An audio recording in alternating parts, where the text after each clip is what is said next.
Je vous propose un nouveau tutoriel sur EBP Point de Vente 2018 sur les facturations périodiques. Le principe des facturations périodiques, on va le voir nous dans un cas précis par exemple. Vous êtes donc un revendeur informatique, vous facturez des contrats de maintenance et pour ne pas oublier justement l'année prochaine de refacturer le contrat, on va mettre en place une facturation périodique. C'est hyper intéressant également par rapport à des sociétés où par exemple vous avez des factures de location mensuelles, et bien tous les mois vous pouvez demander à EBP donc de vous proposer de générer automatiquement la facture de location ou de leasing mensuellement. Alors pour ça en fait on va aller dans document de vente. Voilà, donc je vais créer une facture aujourd'hui de contrat de maintenance. Voilà, donc là c'est une facture pour l'instant classique et à partir de cette facture, on va voir donc comment activer la facturation périodique. Donc là je fais enregistrer et fermer. Voilà, donc pour l'instant il est provisoire. Voilà, donc à partir de là, je vais lui dire comment activer la facturation périodique. Dans le menu vente, j'ai donc dans le dossier ici, vous voyez, client, j'ai l'option facturation périodique. Donc là, je vais la mettre en place. Je fais ajouter. Voilà. Donc là, en fait, moi, effectivement, ça va être ce qu'on appelle une facturation par copie. Donc là, je mets, par exemple, ça peut très bien être contrat de maintenance du client parce que si vous en avez plusieurs, comme ça, moi, vous saurez à chaque fois quelle est la facturation périodique qu'il va générer.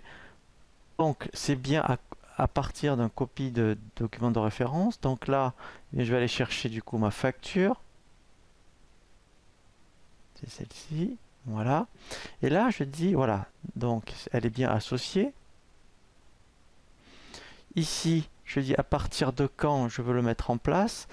Et ce qui est intéressant, c'est que ici, je peux choisir une date de fin qui peut être donc 2 ans, 3 ans. Donc ça aussi, quand après vous clôturez la GESCOM, ce qui est bien, c'est que toutes les facturations périodiques qui doivent après, je dirais, se reproduire l'année d'après, il va vous les reprendre. Voilà, donc là par exemple, effectivement, après, vous voyez, je pourrais très bien changer l'année, en même temps jusqu'en 2018.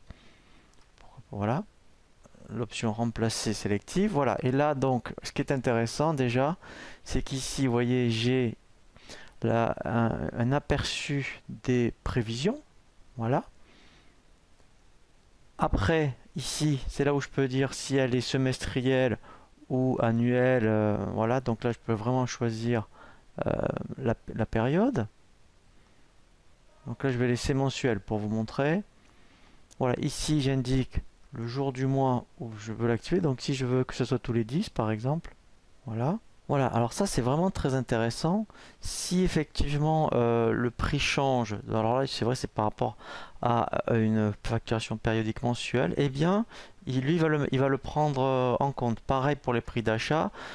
Voilà, donc alors ça je le coche, hein, si vous êtes dans ce cas-là, hein, s'il y a effectivement des réajustements à faire, il en tiendra compte, hein. Donc là il va bien récupérer les données de la fiche client. On pourrait très bien, s'il y avait une gestion de promotion à un instant T, dire est-ce que j'en prends compte ou pas. Pareil pour les remises et les escomptes.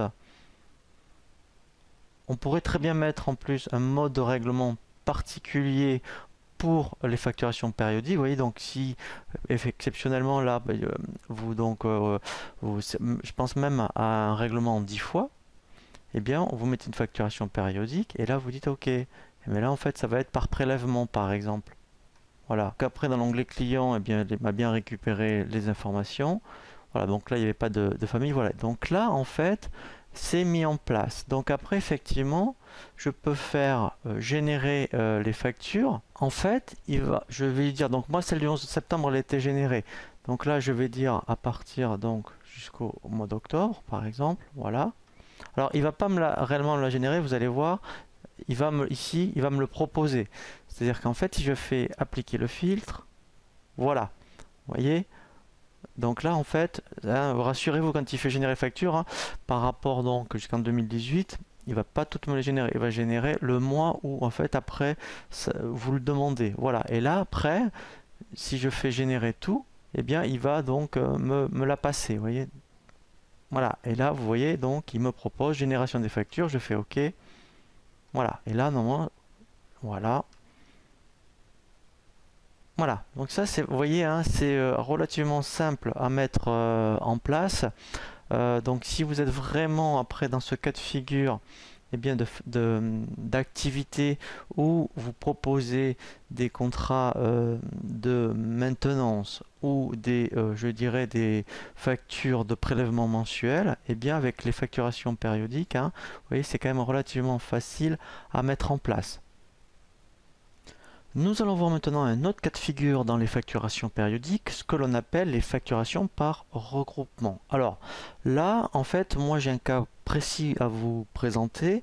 C'est par rapport à une société de transport qui ne fait qu'une facture par mois, mais qui va facturer donc par exemple 15 BL.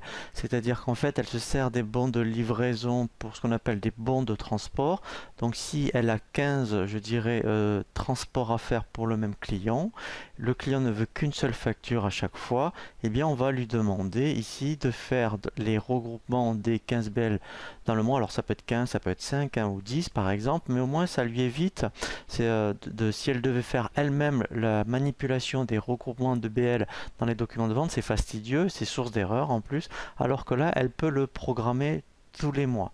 Donc c'est surtout dans ce cas-là qu'on le voit, c'est-à-dire qu'effectivement, eh bien, vous avez une seule facture mensuelle avec plusieurs BL. Donc dans ici facturation par groupement, je vais faire ajouter, voilà. Donc là pareil, je vais mettre le nom du client, je mets facturation BL Mercier par exemple, voilà.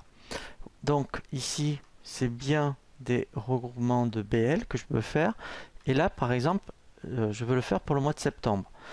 Et après, je lui ferai comprendre que c'est tous les mois. Donc là, je vais dire, eh bien, c'est du 1/9 au 30 septembre. Alors là, pour gagner du temps sur le tutoriel, hein, j'ai généré 2 BL. Voilà, donc lui, il va me facturer en principe ces 2 BL. Je veux que la facture se génère tous les 10 du mois. Donc là, après, tout dépend comment vous voulez présenter la facture. Donc, soit vous regroupez les lignes articles, ou alors, enfin, bon, après tout dépend combien vous avez de BL, mais moi ce que je trouve bien, d'abord en plus pour le client, après c'est plus lisible sur la facture, et bien il y aura un sous-total par BL. Voilà, donc après même principe, hein, on peut changer le mode de règlement, mais voilà. Et là on peut même choisir l'ancienneté minimum pour les bons de livraison. Donc c'est-à-dire à partir minimum de combien de jours il doit en tenir compte. Voilà. Et là après, je dis à partir de quand je veux qu'il en tienne compte. Donc moi je veux dire à partir du 1/9. Voilà.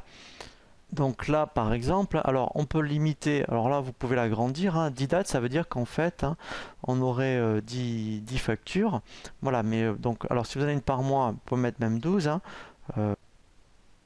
voilà, donc là j'ai juste changé la date, j'ai mis le 20 du mois puisqu'on est déjà le 11, donc là c'est normal que ça ne pouvait pas marcher. Donc là je n'ai plus qu'à faire générer les factures. Voilà, déjà, ici ce qui est intéressant, même sans proposer le client, en fait là il détecte toutes les factures que je devrais générer. Donc là en fait, eh bien il me propose, vous voyez à la date du 10, on va d'ailleurs la voir, eh bien de me générer une facture pour les 2 BL de Mercier. Donc c'est ce qu'on va vérifier. Là si je fais enregistrer et fermer, voilà, donc là il me propose de la générer. Voilà, et là vous voyez, en fait j'ai bien mes 2 BL, là je les vois déjà. Et donc voilà, donc ça c'est, vous voyez, c'est quand même vraiment très intéressant. Si vous êtes dans ce cas de figure où vous avez donc un client qui vous demande, ok, moi je veux qu'une facture par mois, et même si vous faites 10 transports ou 10 livraisons dans le mois, et bien donc avec la fonction facturation par regroupement, vous voyez, vous pouvez le mettre en place très facilement.